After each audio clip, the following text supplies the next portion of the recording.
Hey guys, Duncannon here.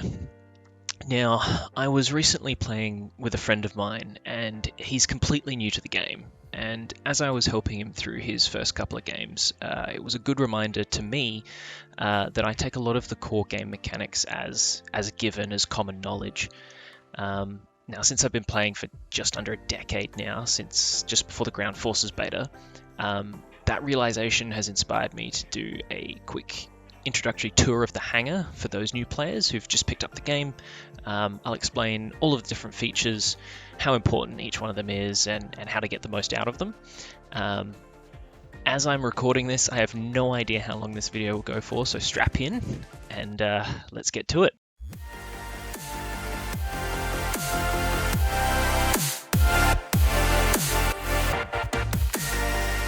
So, starting with the interface here in the Hangar, we're going to go from the left and we're going to go clockwise around the screen. So we'll start here on the left with the vehicle unit card. So whichever vehicle you have currently selected, and I have the F14 here, which I've been having a lot of fun spading recently. Now that's going to tell you all the detailed information about that vehicle in the card here on the left. So first you've got the name of the vehicle up here, the rank, the country, the battle rating, which is something we're going to get into a little bit later. It's got the different weapons and countermeasures and various other features of the vehicle here that you can use in combat. It's got your crew, your speed, height, altitude, etc. It's all very self-explanatory here. Now the red numbers here, they indicate a deficit. So your turn time here, which is normally 24 seconds, for example, add another 1.6 seconds onto that, you've got your current turn time for this vehicle. That's affected by your loadout. So I've got some pretty heavy Phoenixes, I've got 4 Sparrows and some Sidewinders, etc.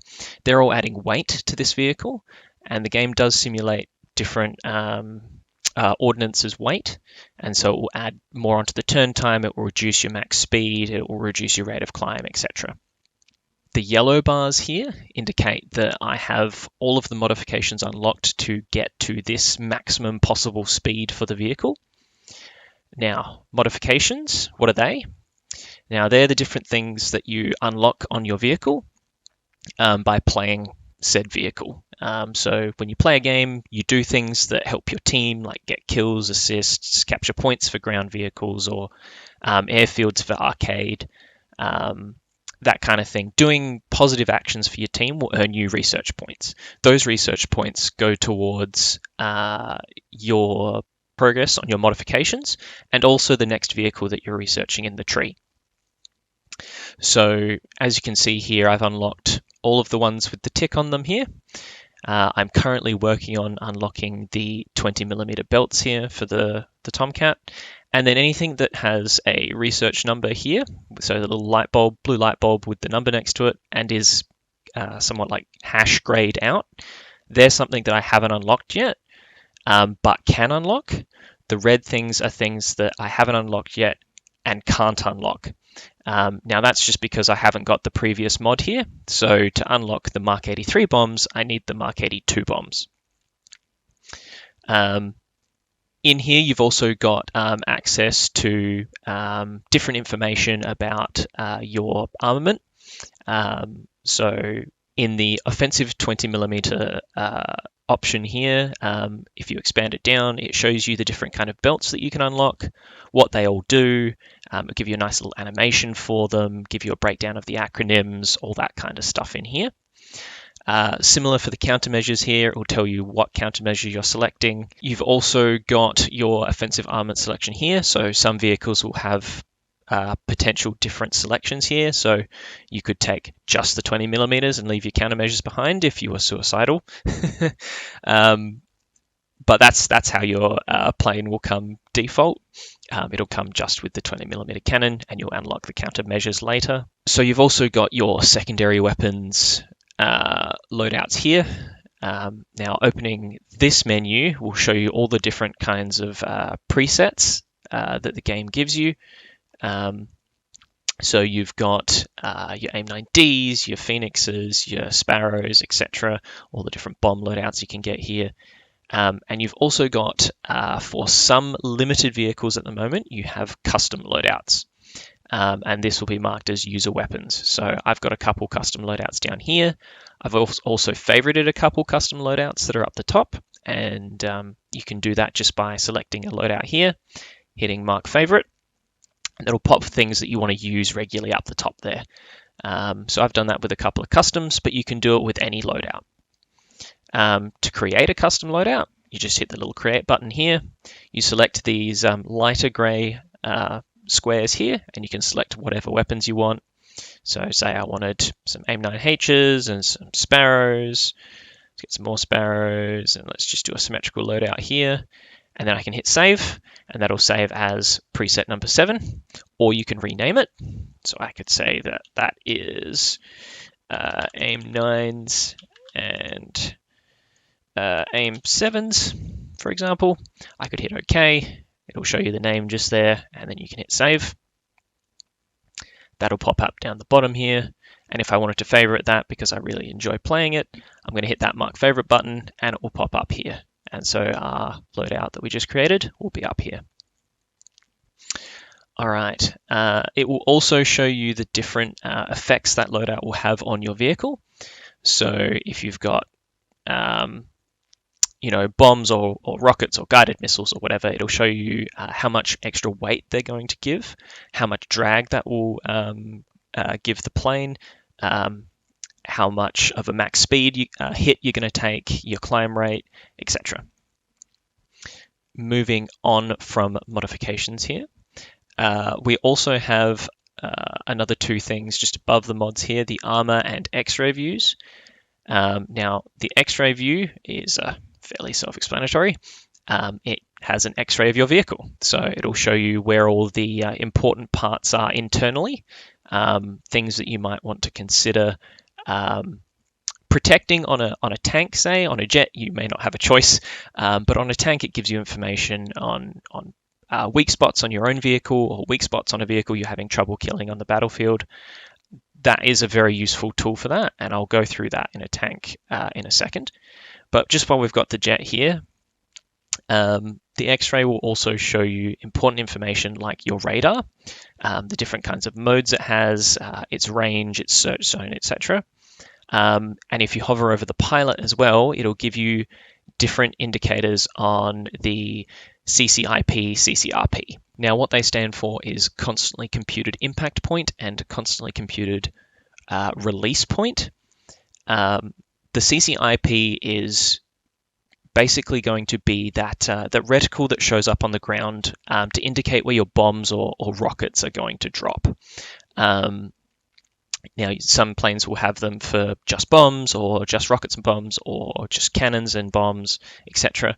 The F-14 has all of those options, and also the CCRP, which is another mode that is not used often but can be quite useful, and I might dedicate a video to that in the future. We're going to skip over it for the sake of time today. Now, you've also got the armor view here, which on the F-14 there is only one bit of armored glass, and that's right on the front here. And it shows you the thickness, the constructional angle, so that's the angle at which it is relative to the horizontal plane, which would be 0, and then the current impact angle, so the angle at which you're looking at it from, and then it will give you an effective thickness based on a calculation using that data. Also on the left here, you've got a few different options. So it defaults to that unit info card. You've also got a summary of your crew skills and a shortcut to your crew training. And you've also got a list of any favorite achievements that you might have going. Now, I don't really see many people using these. I don't use it myself. This information is what you're going to need to memorize pretty much. So I would suggest leaving it on this. You can get to those other things through different menu interfaces, which I'll go into in a second. Now, I did mention I wanted to show the armor on a ground vehicle. So we'll take the Walker Bulldog here, which is one of my favorite ground vehicles for America, and we'll turn the Armour view on here. And it shows you that there is a bit more information than what we're seeing on the Tomcat. So what we're seeing here is a color grading scale showing the thickness, the effective thickness of the armor. So red being the thickest, and this blue teal color being the thinnest, the weakest.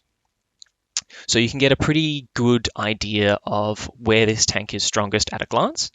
You can get some more detailed information when you hover over it. Yet again, it shows you the thickness, the constructional angle, the impact angle, and then does the calculation for effective thickness. Now, whilst this is red, which is technically one of the thickest parts on this vehicle, its effective thickness is only 53 or 52 millimeters in this specific point here. And that's not very much. So keep in mind that the color grading scale is relative. So this is the thickest part on the tank, not the thickest part in the game of all tanks. So keep in mind that, you want to check those effective thickness values, because 53 millimeters is not stopping much. Now we can go into a bit more detailed analysis in the ground vehicle armor analysis here. So we can look at this protection analysis button, which will give us some options here. So we can select what vehicle, so helicopters, aviation, army. We're going to stay on army. We'll stay on USA. We'll stay on the Walker Bulldog. So this will be a simulation of a Walker Bulldog shooting another Walker Bulldog. So this is what you're selecting here. You're selecting your opponent, and then we're going to select the type of shell that it's shooting. So we're going to pick let's say the most advanced shell that it has. And we're going to say an average engagement range of, say, 600 would probably be fairly average. 6 to 800, I'd say, would be fairly average on most maps that aren't city maps. And now we have an armor penetration on this shell of 288 millimeters at this range. Our mouse is now turned into a crosshair. And so that is going to give us a green penetration possible indicator pretty much anywhere on this tank. The gun barrel here will not be penetratable because the gun barrel can get destroyed, but doesn't actually do any damage past it being destroyed to the vehicle.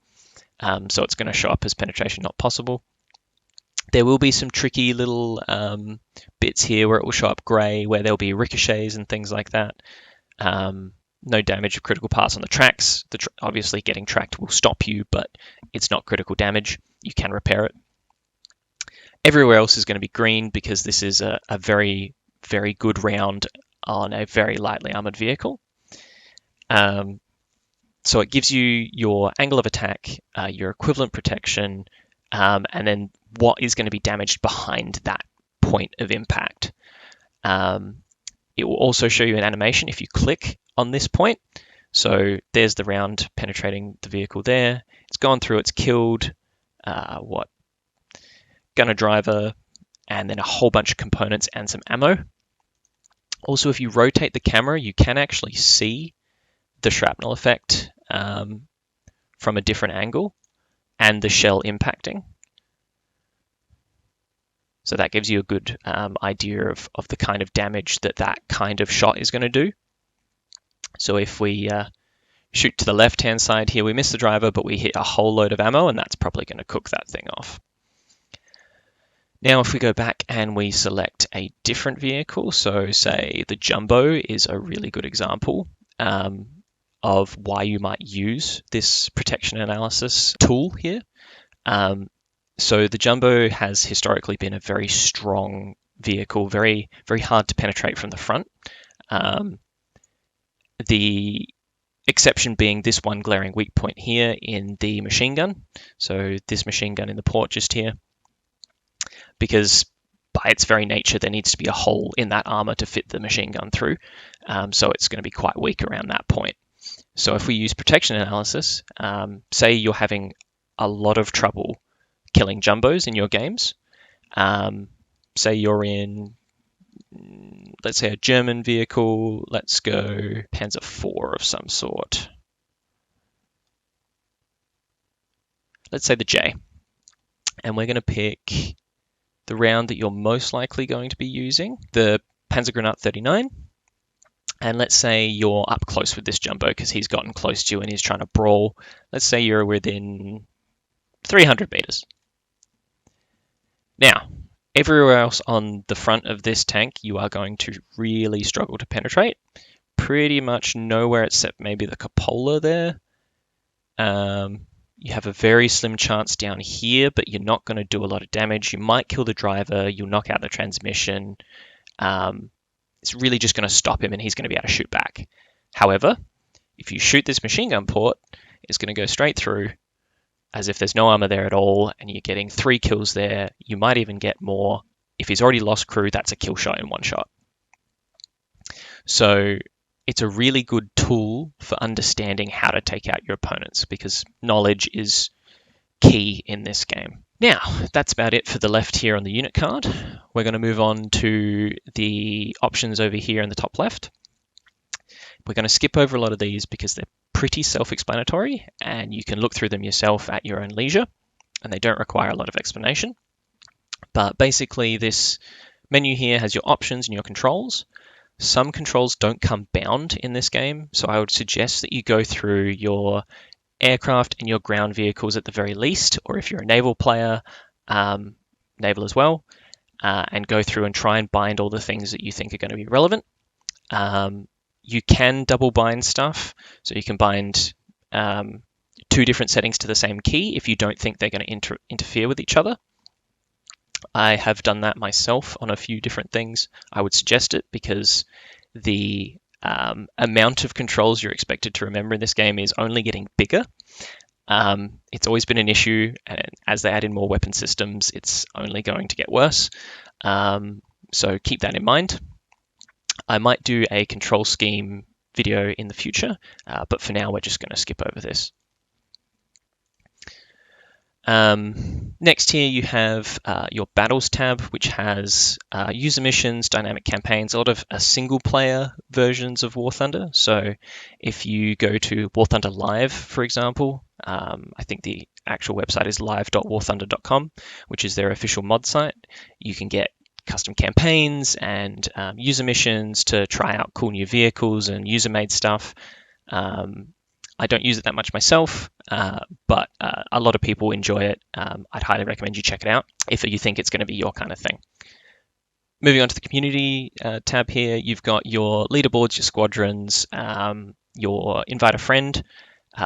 Similar to the way that, say, World of Warcraft does it, there's an incentive for you to invite a friend of yours to play the game with you, and as they progress, you get rewards as well. So that's found in there through the invite a friend feature. If you're someone that likes to save replays of games, maybe you have a really good game or something really funny or cool happens and you want to save it, go into the replays here and just hit rename on the file that you want to save. And what you can do is once you've renamed that file, there we go. Once you've renamed that file, it will be saved permanently. It won't go into the temp folder. And so you'll be able to go back and look at that as long as you're on the right patch. If you're too slow on recording that footage somewhere else, the replay may not work, as replays between patches, they tend to break. Moving on, we have your squadron here, if you're part of a squadron. Now I've got just a squadron with a couple of my friends and my dad. And so all of your squadron details are going to be in here. If you don't have a squadron, there will either be nothing here or it'll be a squadron, a button that says squadron. I can't remember. I've been in a squad for so long. But there will be something here to indicate that you can join squadrons. Now, why you'd want to join a squadron, the biggest incentive at the moment is squadron vehicles. So vehicles that you can earn through player activity, and the more people you have in your squadron, the more activity you're earning together, and you can put that research towards cool vehicles like the new M1A1 AIM, which is an Australian Abrams. I've heard it's quite good. Obviously, I don't have my hands on it yet, but I'll get my hands on it soon. Moving on, we have the player card. This is where your statistics, your medals, your service record, your achievements, all that kind of stuff is stored. It's all very self-explanatory, I'm going to say again. So feel free to click through it, have a look. There's some pretty cool stuff in there. But we're going to move on. So the next thing we're going to look at is the to battle button and the game settings here. So obviously to battle sends you into a battle, but which battle you're going into depends on these settings just here, just below. So if you click on this, it brings up a whole bunch of different game modes that the game offers, which is a big plus for War Thunder in my opinion. I think it's great that they have different ways of playing the game. Now, Arcade and Realistic are the two most popular game modes. I think Realistic slightly edges Arcade at the moment, at least according to Thunderskill, but that doesn't record everyone that plays, that just records everyone that updates statistics on Thunderskill, so that may not be the most reliable information. You've also got simulator battles. Simulator battles are a bit more hardcore in the sense that you don't have a HUD, you can kill your teammates, that kind of thing. If you're flying a plane, you have to use it. Well, you don't have to, but it's encouraged to use a joystick. The mouse settings can be not so enjoyable in Sim. So before you click to battle, make sure you're selecting the right game mode, and then selecting your right vehicles from there, and then you can hit to battle and you should get everything lining up as you want it. Now, keeping in mind that there are a few differences here that might not be so obvious. So Air Realistic, for example, you can only take in one plane, and that is the plane that you are currently selecting, and that's what you fly. If you die, you're out. Whereas Air Arcade, you take in a lineup of planes and you fly all of them until you're done or until the game's over. Whereas a difference between air and ground is Ground Arcade, you take out a lineup of tanks only, and then you can get up into a plane temporarily if you do well, as kind of like a kill streak reward. Whereas Ground Realistic, you take out a lineup of tanks and planes, so you have a choice, like control over which plane you want to take in, and you can only spawn in those planes similarly if you've done well. But you take out a whole lineup of vehicles in Ground Realistic, whereas Air Realistic, you just take out the one. Now, I don't play the naval game modes. It's not my cup of tea. But my understanding is that the Arcade and Realistic modes are pretty much the same as Ground Arcade and Realistic in the way that they work with lineups and spawning. Now, one other thing that people quite easily overlook is this little cog here, the preferred maps option, and they have one for each of the modes, except for Sim, where if you click on that cog, it'll take you to this menu here, where you will be allowed to dislike, ban, and also prefer maps. So if there's a map that you particularly like, or a couple maps that you particularly like, you can prefer them. If you don't like certain maps, you can dislike them, and you do get one ban. So, for example, I've banned Sands of Sinai. I find that map to be quite frustrating for the way that I like to play the game. So I've banned it, and then I've disliked a bunch of other maps, and then I've preferred a bunch of others. So Advance to the Rhine is a favorite of mine, so I've picked that. I also quite like Cargo Port. So it allows me to customize what maps I'm playing, what environments I'm playing on. Now you can go as far as to change that every time you play a vehicle with a different play style. I don't bother. I just have maps that I flat out don't like and maps that I really like. So I just kind of leave them. But if you're playing, say, a tank that's only really good at long range kind of sniping, you might want to prefer those bigger, longer range maps so you can play to that tank's advantage.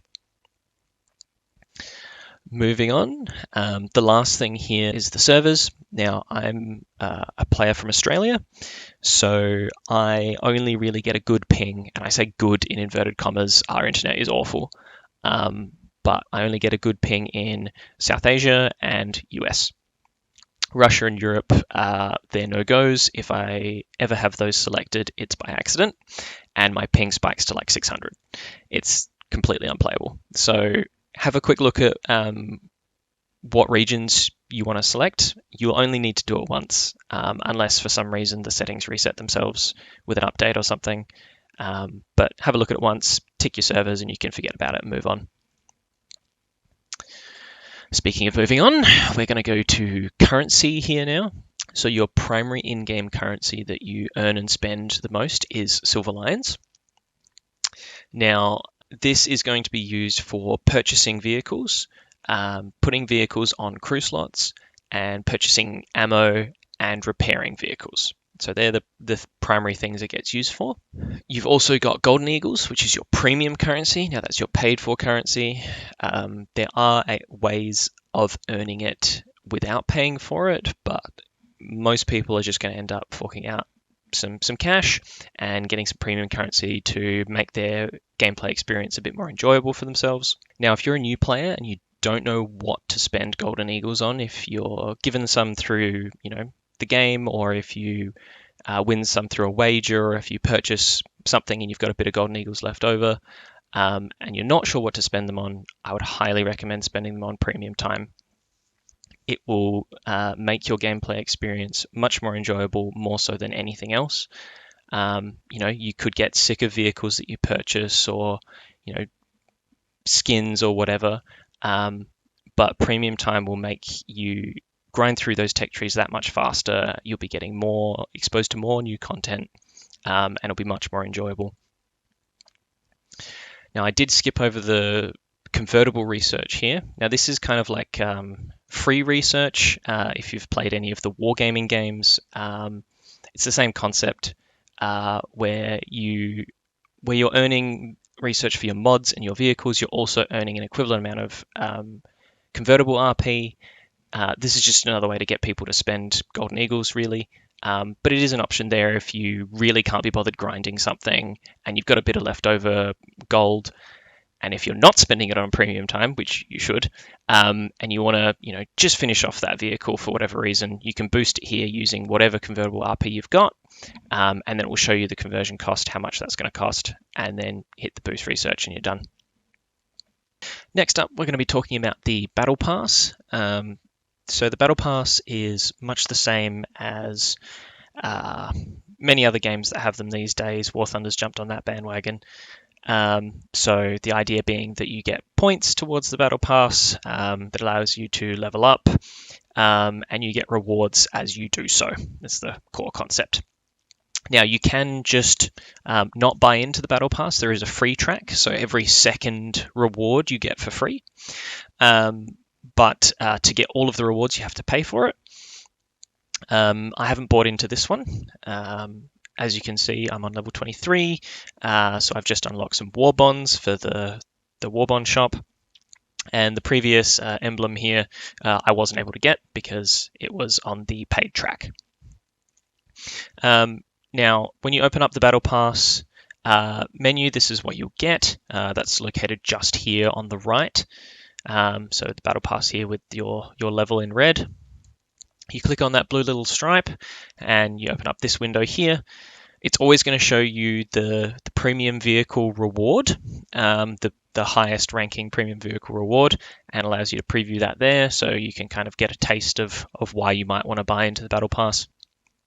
Then it's got all of the options down here on this track that you can just cycle through.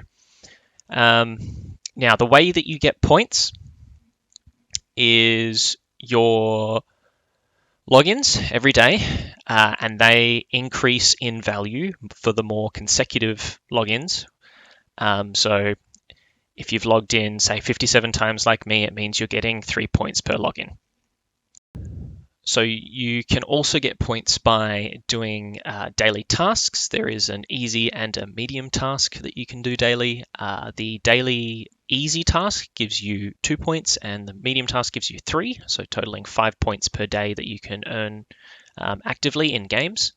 And then you get points passively from just logging in that day as well. So your login reward will eventually get up to at least 5, which means if you're getting 5 points for logging in and doing your tasks, you're getting a level a day. Now that'll take a bit of time, and the pass does go for 3 months, so they do 4 per year. So you will need to take a bit of time It won't be until at least the second month, I think, where you start earning 5 points for logging in. Could even be early in the third month. I'm not sure on the timing there. And so you'll be getting a level a day, roughly. Now, I mentioned premium vehicles in this one here. You can earn 3 vehicles, I believe, in this battle pass. Historically, there have been 4. So we've got the HMS Cadiz. We have the Spitfire for France, the F6C, and then we have the Elephant here for Germany. And that's what the battle pass is often themed around. It's themed around the last vehicle. Now, there are other challenges that you can do as well. These are challenges that are unlocked on certain dates and end on certain dates. So, for example, the first challenge here was unlocked on April 27th, ended on May the 18th. These challenges take a bit of doing. I've only done this one accidentally. I haven't tried to do any of these this season. This battle pass, as I've mentioned, hasn't really interested me. The quality of battle passes has unfortunately degraded significantly from the first one. And yeah, unless there's a turnaround, I'm probably not going to be buying into them. I wouldn't recommend anyone buy into them either. They're not really worth the money. And then once you've gone through all these challenges, you get one challenge at the end, which is complete all of the challenges above, and you get extra points towards the battle pass for that. So it will just get you further along this track by doing those challenges. They are fun. I like the idea. It's a cool way to find some kind of purpose to your play session. If you want to play but you don't really know what you want to do, it gives you a goal to achieve, which I think is a really good thing. Now, if you want to purchase the battle pass, that's done up here with this little BP shop here.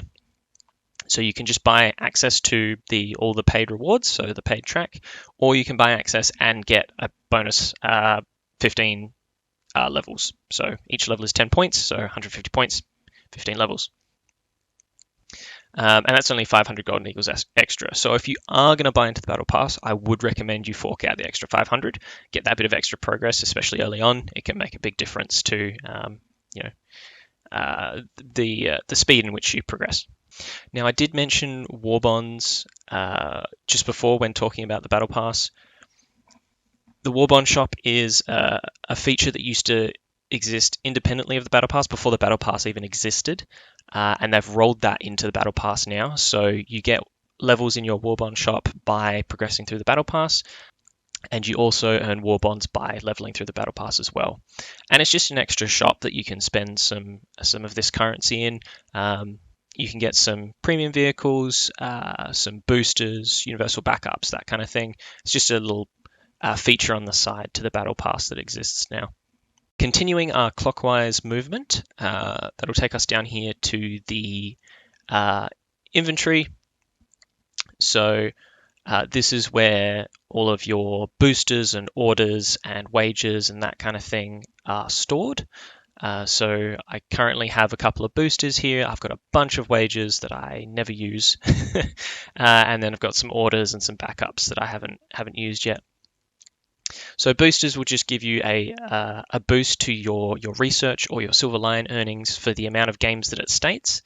So this booster here will do 10 missions, and it counts a mission as being 30 minutes of game time or until end of mission. So if you have a mission that goes for 25 minutes, that counts as one mission. If you have a mission that goes for 60 minutes, that counts as 2 missions.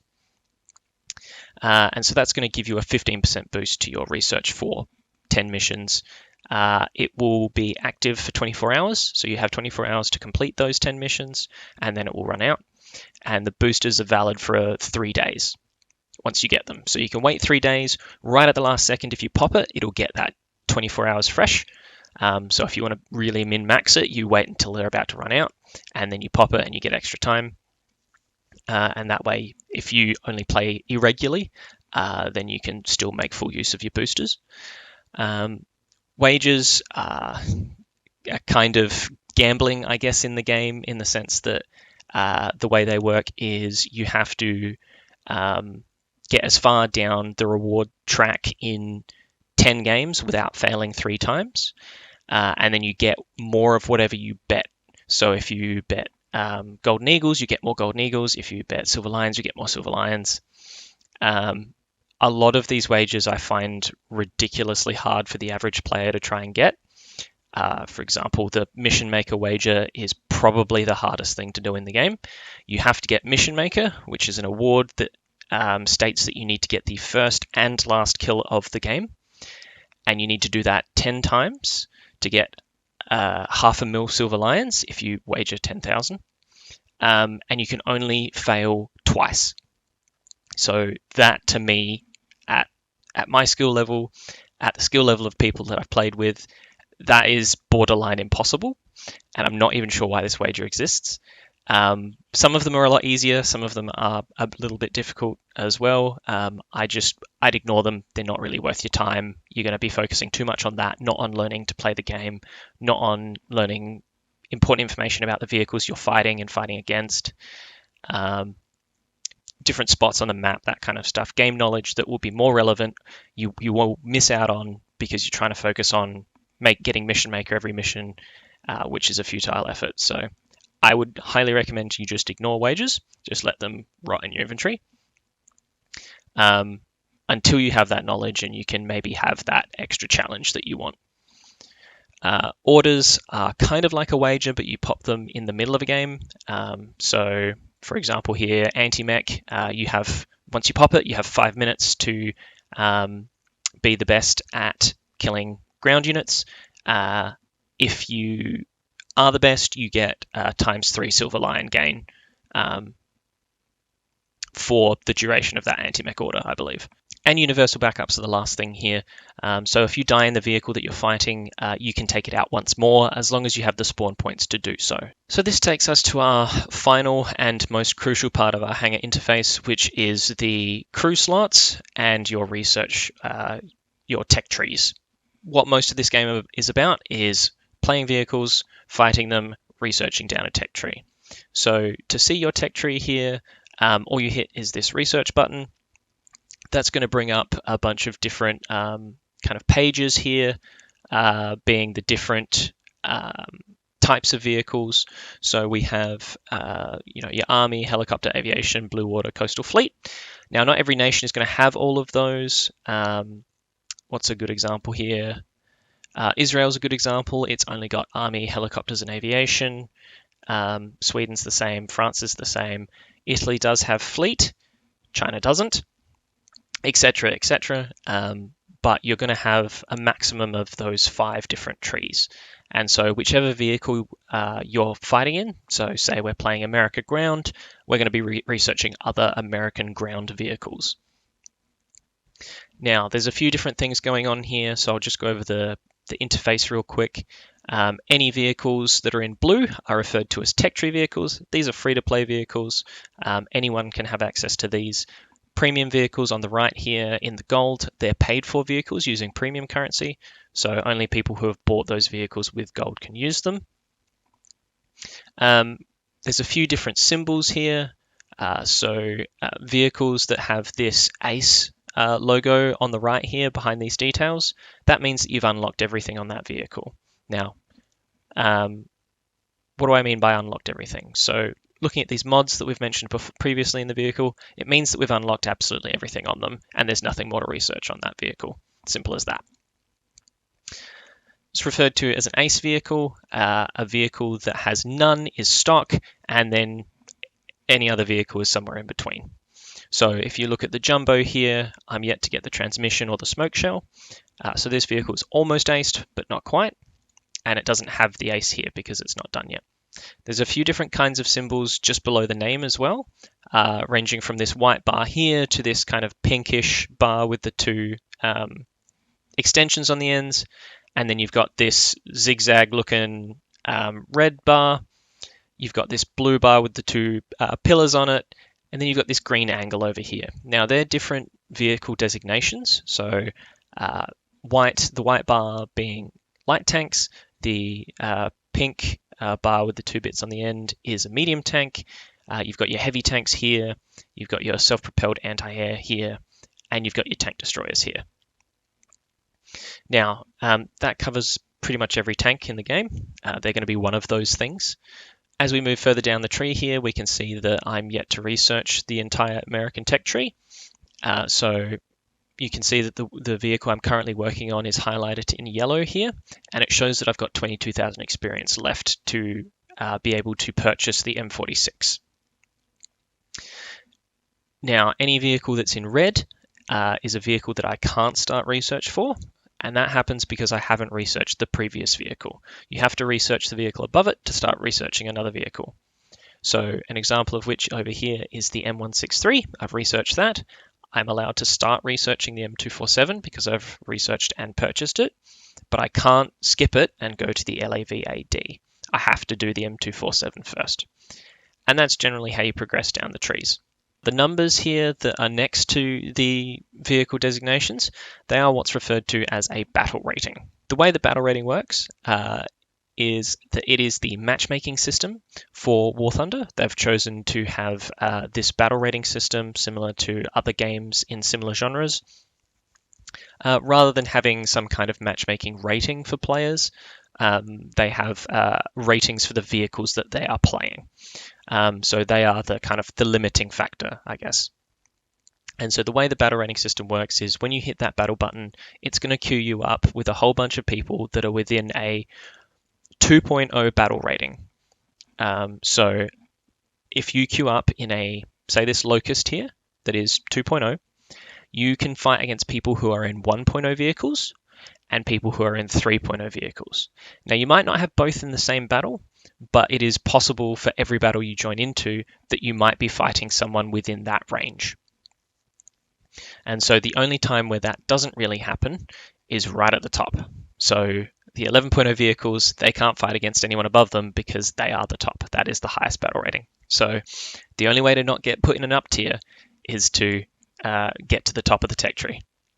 Now, with ground realistic, which is the most popular form of ground combat, the way that you prepare for a ground realistic battle is that you create a lineup. So what do I mean by that?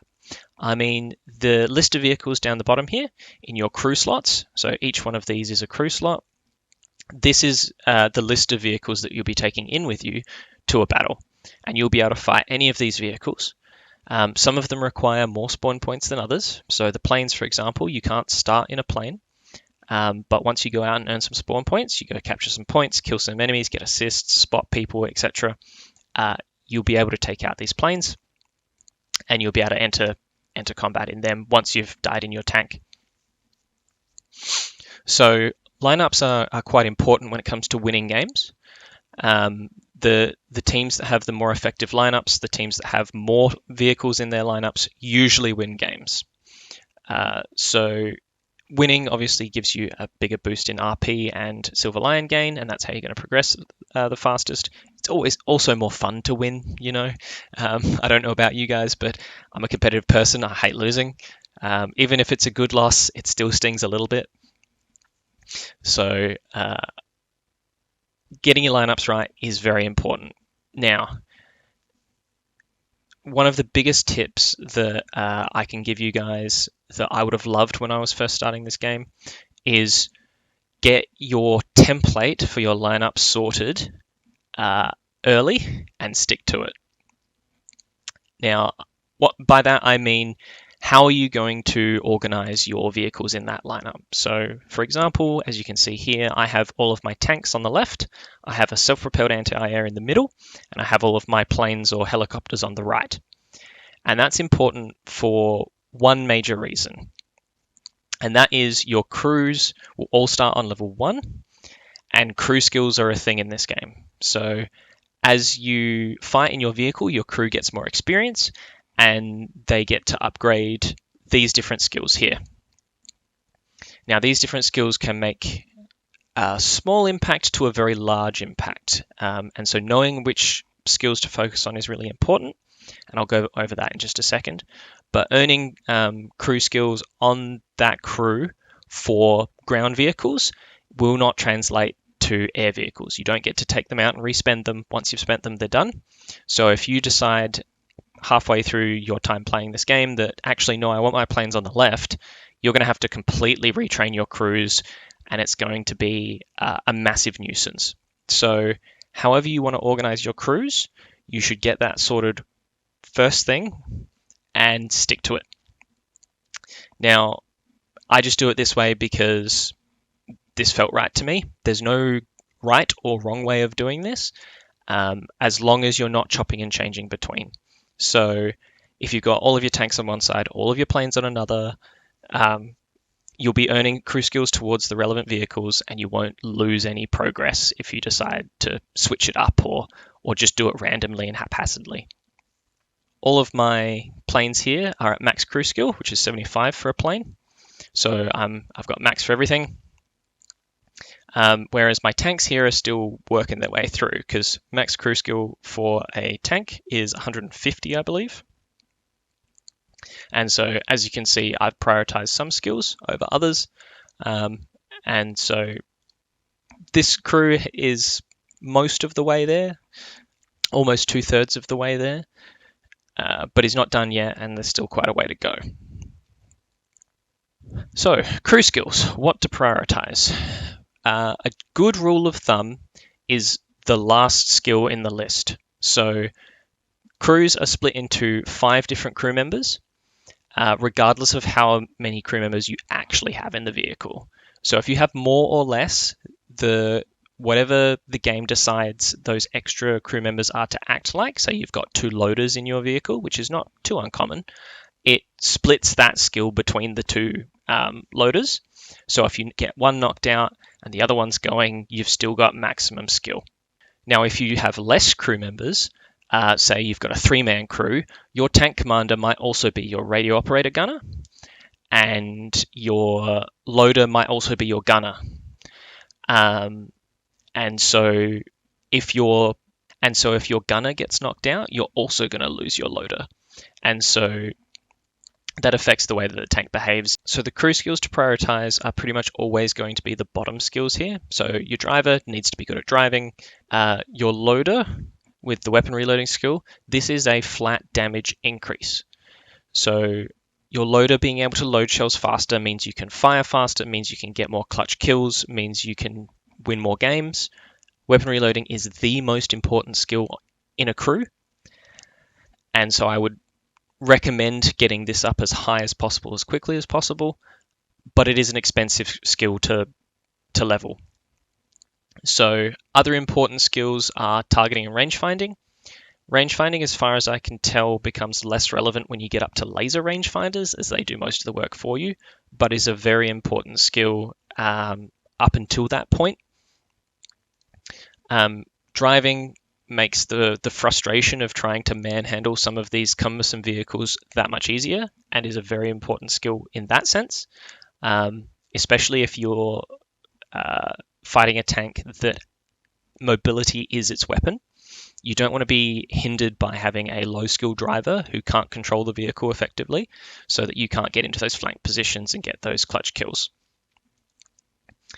Leadership is a flat kind of stat boost, so it'll give you 10% to all of your different skills. So this is quite a good skill to level, but not straight away. It's not a priority in the same way that weapon reloading is.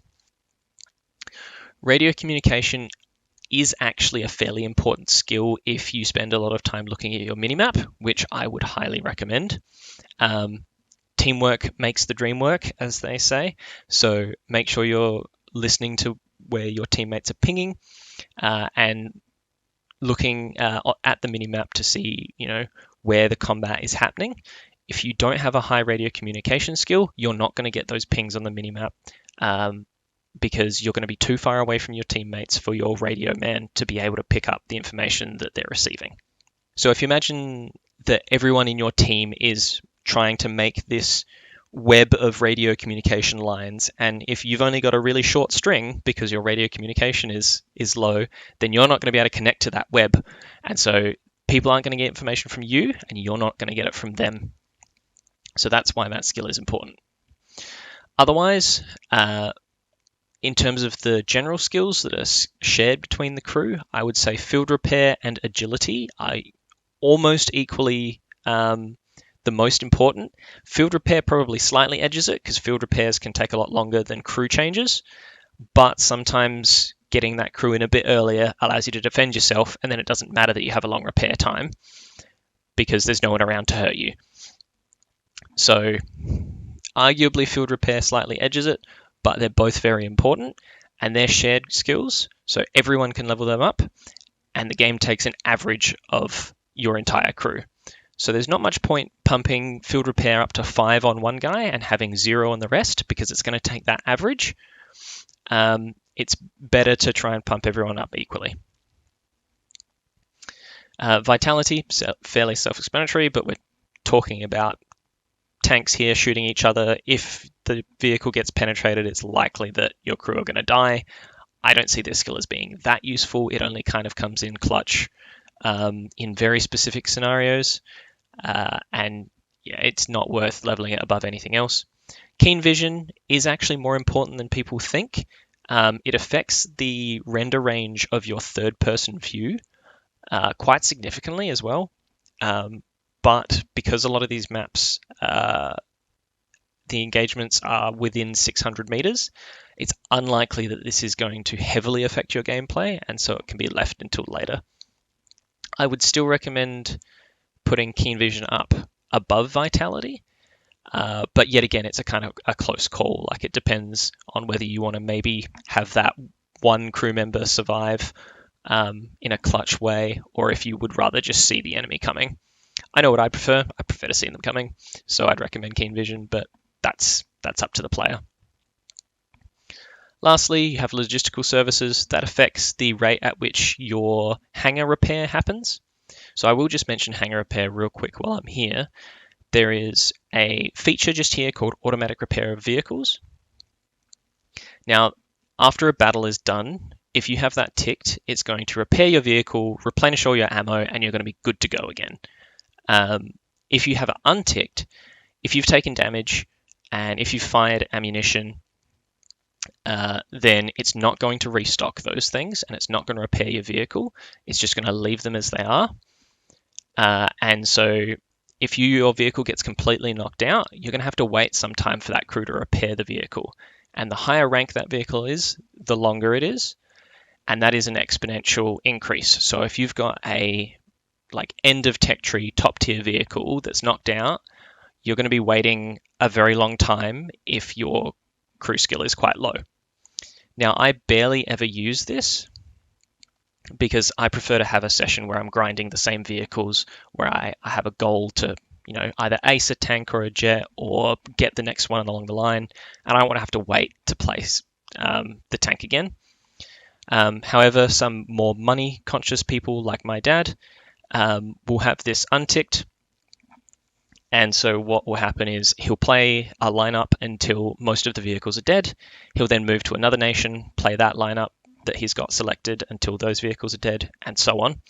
And that way, the hangar repair, which is free, mind you, will probably have his vehicles repaired by the time he gets through all the nations and gets through all his different tiers that he's currently playing. And so he'll end up saving a lot more money than I will. But he may not progress as quickly down one tech tree. So say for America, I wanted to rush down to that Abrams right at the end of the line. It'd be much more efficient for me to have the automatic repair and ammo refills ticked, so I can just grind that out as much as I want.